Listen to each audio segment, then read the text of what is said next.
everyone, and welcome to the Disorganized Show. I'm your host, Tracy Pay, here to give you tips and tricks how you can clear your mess to relieve your stress so you can have a life of peace and happiness. And on today's episode, we're going to be talking about organizing your garage so you can have a happier summer. Now, how can you have more fun and less stress during the summertime? 3 words: organize your garage. I bet you didn't see that coming. Well, here's the deal. With your garage, it's probably going to get used a lot more often during the summertime. And if you can't easily find the items in your garage and, more importantly, put them back, then it's only a matter of time before your garage becomes a disorganized dumping ground, if it's not already. And if it's a disorganized garage, this is going to cause several problems. One is that it's going to take your preparation time a lot longer, and it might deter you from even leaving the house in the first place. Let's say it's a beach day. You're taking your family to the beach, and it's taking forever to get your beach chairs, your umbrella, your beach toys, and you're just so exhausted by the end of it that you don't even have the energy to go, or just even thinking about getting all that stuff together is so exhausting you don't even want to do it. So it might deter you from even leaving your house. And even if you do, you spend the time to get it all together and you get to your activity, you might not be fully present and able to enjoy it because you might be thinking of all the work you have ahead of you when you get home to put all that stuff away and how frustrating that's going to be. So I want to give you a few tips and tricks how you can organize your garage so you don't face those summertime blues, because that's no fun. So my first tip is this. When you decide to organize your garage, you need to have a specific plan to do that. You have to figure out what are the specific tasks that you want to accomplish in your garage. Instead of the normal approach that most people use, which they say, I'm going to organize my garage, and then they, pick a Saturday, get their coffee, put their sneakers on, open up the garage door, and they're hit with the reality that they don't know what to do. So they start a little bit and they get pretty overwhelmed very quickly and wind up quitting because they just can't face the overwhelm. You don't want that to happen. So you want to come up with a very specific plan about what it is you're going to accomplish. And creating a plan really is based on the goals that you're attempting to achieve. That could be you want to get your car in the garage. What concept, right? Actually putting a car in a garage. That's kind of what they're meant for. So that could be one of your goals. The other thing you need to do is you need to pick a specific date as close as you can get to when you think you're going to be able to do it, and put it on your calendar. And if you do those 2 things, making a specific plan with the specific tasks that you want to accomplish and picking a specific date and putting it on your calendar, then you're going to have a greater chance of organizing your garage, getting those tasks done. So this is what it might look like. Instead of just, I'm going to organize my garage, you might say, I'm going to focus on purging my kids' sporting equipment. Maybe it's been several years that your kids are grown up now and they don't fit into their helmets and their baseball gloves, whatever their sporting equipment is, they don't fit into that anymore. So you need to get rid of it. So you've decided that the specific task is that you're going to purge your kids' sporting equipment. Fantastic. Now you got to figure out, when are you going to do it? Now, when it comes to time, how many different options are there for time? I mean, it's just infinite amount of options. And that gets really overwhelming in itself when you think of all the different options that are available when it comes to time. So what I like to do is I like to think of time in 3s, chunk it down to 3s. I have OCD. I like to do everything in 3s as much as possible. It just helps my brain to not get so overwhelmed and take information and synthesize it down to something that's a little bit more digestible and doable. So how are we going to use Think in Threes? That's literally a strategy that I have. I call it Think in Threes. And how we're going to apply it to this particular situation is we say, okay, when are you going to organize your garage? I want to organize my garage this summer. Hopefully you've done it before, so when the summertime comes that you are not spending your summertime doing it. But let's just say you have decided that you're going to wait until your kids get out of school and you have the time to organize your garage. So we're going to organize the garage this summer. All right, great. Now, summertime lasts 3 months long. So are you going to get it started in the first month of summer, the second month of summer, or the third month of summer? And let's just say that you've decided that you are going to do it in the first month of summer. And summer starts and around end of June, but I think it's specifically June 21st. So you decide that you are going to get started in June. Great. So now you've taken an entire year of time and you've focused it down on one specific month. But even within the month of June, you might say, okay, am I going to do it in the first week of June, second week of June, third week of June, fourth week of June? But let's just keep it, simple with the 1, 2, or 3. I'm going to do it in the second week of June.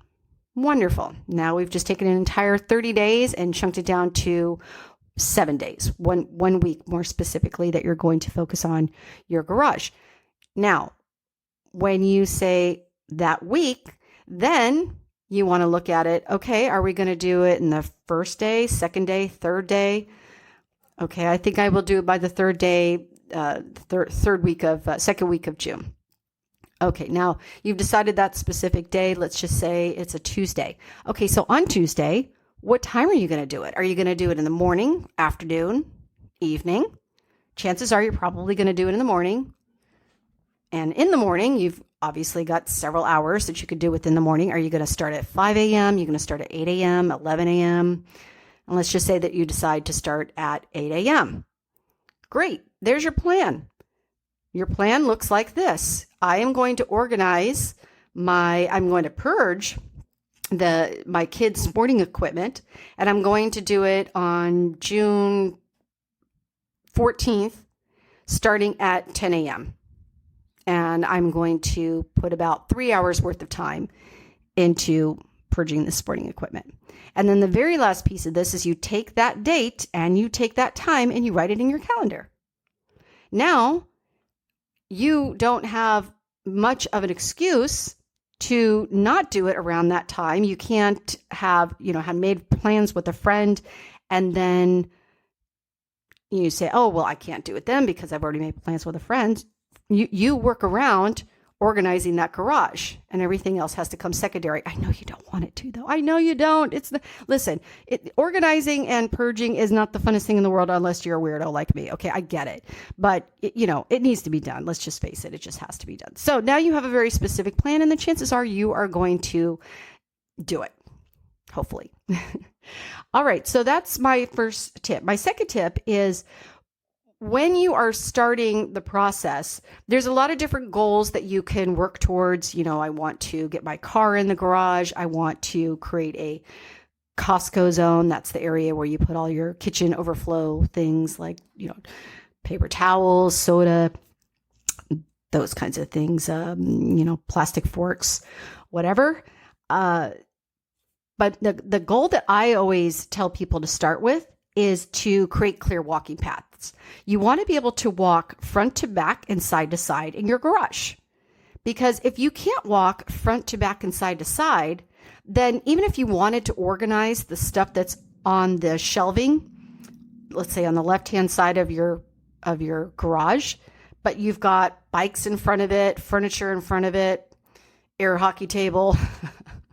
I'm coming up with that one because that was my recent garage project, was an air hockey table, amongst other bigger things.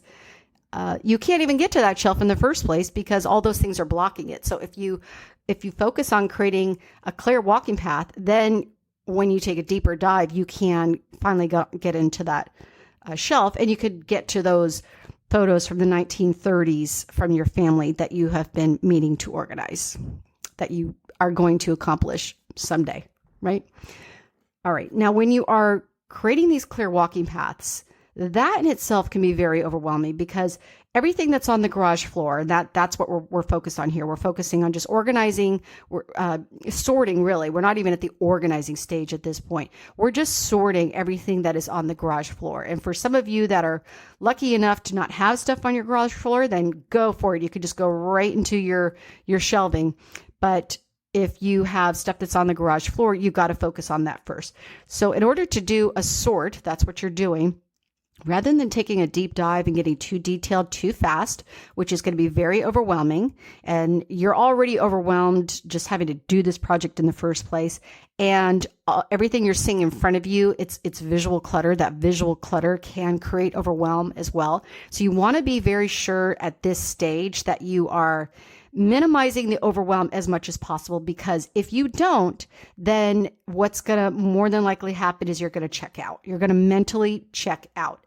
And that happens because when you get overwhelmed, your body literally goes into the fight, flight, or freeze mechanism. And when that happens, it will shut down the frontal lobe of your brain. And in the frontal lobe of your brain, that is where all of the executive functions are located. And the executive functions, many of them are necessary for the organizing project, the organizing process. Organizing is an executive function, time management, planning, impulse control, focus. But the more specific one that's really important that you don't check out and keep this executive function running as high as possible is decision making, because you have to make a lot of decisions when you're going through the organizing process. So if you keep your brain from getting to that place where it gets so overwhelmed that you check out and then you switch over to the reptilian brain, mammalian brain, the primitive brain, the caveman brain, whatever you want to call it, that part of your brain that operates more like a chicken with its head cut off and it just wants to run away from the woolly mammoth. It is not concerned about what are the best spins to get for my garage. Should I choose blue? Should I choose red? Should I get the ones with the lids? Should I get the ones that are open? You can't handle that level of decision making when you are in the mammalian part of your brain. So you want to stay in a calm state of mind so your decision making faculties are operating as high as they most possibly can. So this sorting, these 6 different categories that I'm going to give you to sort the stuff that's on your garage floor, is going to make it so that you can easily see progress in your garage. You can create those clear walking paths. You can remove the visual clutter, and you can keep yourself mentally checked in the game. So the first category of stuff that you want to sort into is bigger items. And the bigger items could be, gym equipment, furniture, a mattress, vacuums, bikes. Like I said, air hockey table, came across that one the other day. Sauna, there was literally a sauna in this garage that I organized the other day, a full-blown infrared sauna, 3-car garage. So those are the bigger items. So what you want to do is you want to take those and you want to hopefully get them out of the garage, bring them out to the driveway, just create a section of the bigger items. You don't have to organize them or sort them any further than that. Just the fact that they are big. Luggage is another example of a bigger item. Just the fact that they are big is the category. The second category is stuff that's so small that it can fit into some sort of a container, like a box or a bin. I prefer banker's boxes. I always have my clients get banker's boxes to start the process. They're cheap. You can just get them I like Staples brand. They come flat and you fold them into a box. And you use them for the sorting process, and you take the items that are smaller items that can fit in a box, but they're loose, and you put them into the banker's box. And this way you can make it so that when you need to move these items, you're not having to move little individual pieces at a time, but you get to move a whole box of stuff. And even at this point, you don't even have to worry about sorting at this point. If there's not a whole lot of stuff on the garage floor, then sure, go ahead and take the time to sort into individual categories. But even then, I would say just take everything that you see that's loose and throw it in a box. You can always sort it later. The goal is we're just trying to create clear walking paths at this phase. The third sorting category is items that are already in a bin, a box, a bag, they are contained in some sort of a way. And you take all of those and again, move them out to the driveway if you have a driveway and you have the room out there to do it. And you just put those in its own little category. They're already contained and that's it. The fourth category is trash. The fifth category is recycling. And the sixth category is empty bins or boxes. Inevitably, as you go through this process, you are going to find the bins and boxes that aren't being used because maybe you got all excited one day and you went to the container store because they had bins and boxes on sale. They're pretty, so you bought them without really thinking about what you were going to put in them. Does that sound familiar to any of you? No. But, that's something that happens quite a bit and it becomes part of the clutter. So the great thing is if you put those aside, you can use them during the organizing process to sort. You might not use them at the very end when it comes to storing things, but at least you can use them during the process to sort. So those are the 6 categories that you can sort things into. Notice how they didn't get really detailed. That's when you start getting to, after everything, the garage floor is clear, you've got your clear walking paths, then you could get into a level of detail. We'll talk about that in a moment. The third tip is to create zones. When you create zones, you are putting like items with like items. And when you do that, it makes it much easier for you to find your things and put them away, which is the ultimate goal of organizing. The main objective you are trying to achieve when you organize is to be able to find your things easily and put them away easily. And everybody has their own definition of what easy is. Most people don't want to have to take 10 bins off of a bin to get to a bin. That's not easy, but for some people, they're like, hey, I don't care if you stack the bins 20 bins high. As long as I can walk from the front of my garage to the back of my garage without tripping on something, go for it. But you want to create like with like, which makes it where when you're looking for something, you don't have to think of where every single little thing is. You just think of what it is associated with. The typical categories or I should say zones that most garages tend to have are sporting, memorabilia. Try to remember these off the top of my head. Sporting, memorabilia, home improvement, home maintenance, home repair. Let's see, tools is a big one for the Bob the Builders out there who half of them don't ever use those tools. Funny story real quick. Whenever I organize a garage, 9 times out of 10, the husband will say, if he's not there, just tell her not to organize my tools. Don't touch my tools. But listen, Bob the Builder, you haven't actually used your tools for like 20 years. So I don't know what to tell you. I'm not going to touch them, but they're not as important as you seem to think they are, Bob. Because you haven't touched them in 20 years. Sorry, I digress. Okay. Let's see what else is a typical category. Memorabilia, holidays, the Costco zone where they have the paper towels, the toilet paper, all the overflow kind of stuff that usually is kitchen-y kind of things. Let's see, what's another big one? Sometimes people put their decor there. I know there's others. I can't think of what they are off the top of my head, but those are the big ones. But if you organize your stuff into zones, then it's going to make it much easier for you to find your things when you need them because you associate it with other items that are like that. All right, enough of that one. Tip number 4.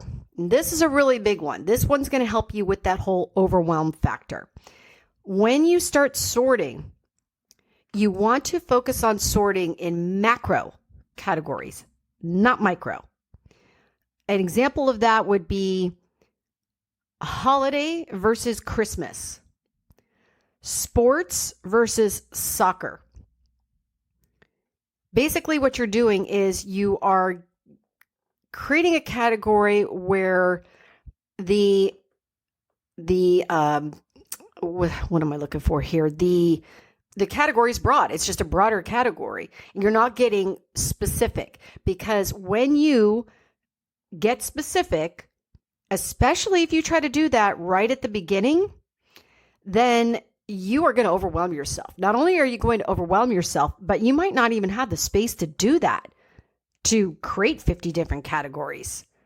And it just makes the decision-making process a lot harder, and will make your brain work a lot harder. And when your brain has to work so hard, especially at the beginning when you haven't built any kind of momentum, you're going to be checking out pretty soon, sooner than later. And you don't want that, because you need to keep your head in the game for this process. So focus on macro sorting, not micro sorting. As you create, if you go through one round of sorting and you get the garage floor clear, you create those clear walking paths, then your brain is going to settle down.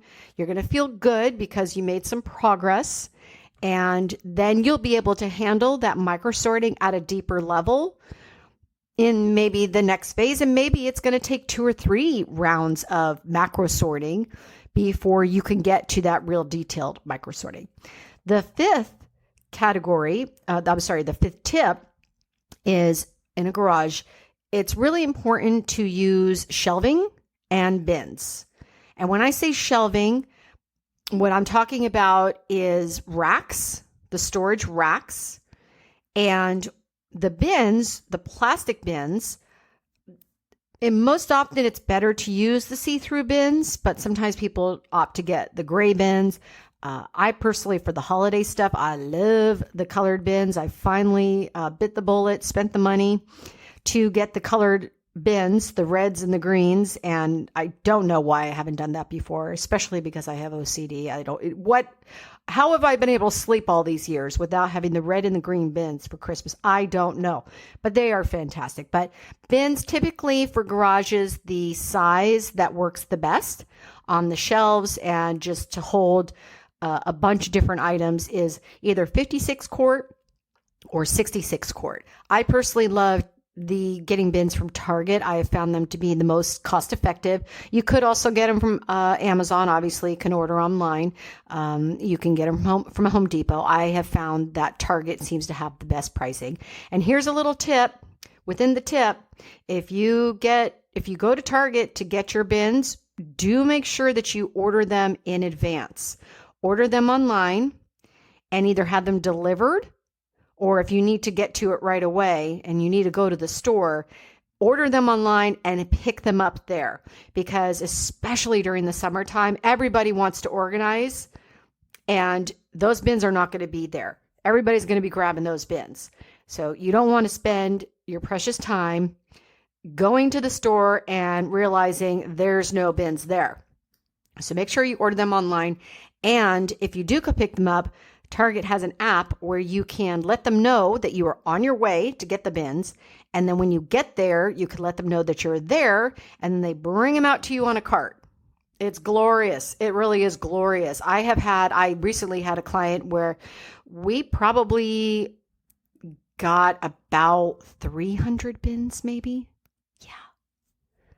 300 bins. That might have been the most bins that I've ever had to use on a project. And I had to make several trips to that store, and it took me a couple rounds before I realized I can't go into this store and try to get these bins like this. I have to order them in advance and have them brought out to me. So do that. And as far as shelving is concerned, most garages, the shelving size that works the best for garages are the 72-inch high shelving. I personally like the HDX line at Home Depot. I like the ones that are the metal shelving that you just twist it together. You put the poles inside of each other, you twist them together, and then you use those plastic clips to put onto the poles, and then you just slide the shelf right over it. It's really easy. One person can do it. But if you try to get those gorilla size shelves, the really heavy duty ones, which, if you have industrial size stuff, then go for it. But usually just the simpler ones work. And the other ones, if you do get those, the ones that have the particle board, you better plan on having 2 people to put that thing together or hire a handyman.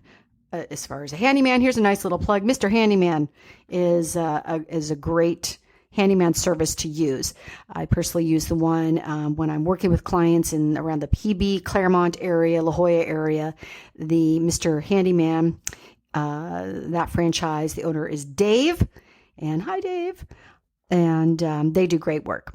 But yeah, you're definitely going to need two people for those industrial size shelves. So I don't recommend that. And sometimes people ask me about cabinets, whether they should get cabinets. And, if you want to spend your money on that, sure, they look great. They do. But I personally think that they're kind of not as functional as racks, because once you put the doors on them, then you're limited what you can put into those cabinets. Whereas with racks, you have a lot more flexibility. You can have stuff that actually hangs over the rack itself, which isn't ideal, especially when you have OCD like me. But, sometimes you just got to do what you got to do. But you can get bigger sized bins to put on those racks, where the cabinets, you can only get a certain size. So it gives you a lot more flexibility. And plus, if you ever did move, then it's a lot easier for you to break down those racks and take it with you. Speaking of racks, also, there is the option to hire a garage installation company that can install those racks for you. Ceiling racks are great, but you can also get, racks that are built from the ceiling and come down like a regular rack. And I just recently used a company called Good Garage here in San Diego. They did a fantastic job. My clients are absolutely in love with their garage. It looks amazing. And really, when you compare the pricing, it really wasn't that much more expensive than if you went and got racks, especially if you had to pay a handyman to put those racks together for you. The cost is really not that much more, and it adds value to your home. If you ever did decide to move and you did decide to leave the racks there, then, who wouldn't love to buy a home that has, or rent a home that has a racks already installed? They look fabulous. They're super functional, lots of different options, and I would highly recommend that you do racks. So that's it. So those are my 5 tips for organizing your garage, and hopefully you will be inspired to get that done sooner than later, because summertime it's here, folks. I know. Didn't think you see the day. It's been a long first of the year, hasn't it? But it's here. Summertime is here. So get that garage organized, and you are going to find that your summertime is less stressful and much more enjoyable. Thank you so much for listening to the Miss Organized Show. I hope you enjoyed all the tips and tricks I've given you today. And if you would like more information on how I can help you with your garage or any other space in the house, please visit my website at missorganized.com. And you can also find more information about, I've got a lot of before and after pictures and just information on tips like feng shui and different kinds of bins that you can use and how to organize all the different spaces in your home on my Facebook page. And you can find that at Miss Organized San Diego. And if you would like to learn the hows and whys of clutter, then check out my book, If Clutter Could Talk, The Stories It Would Tell.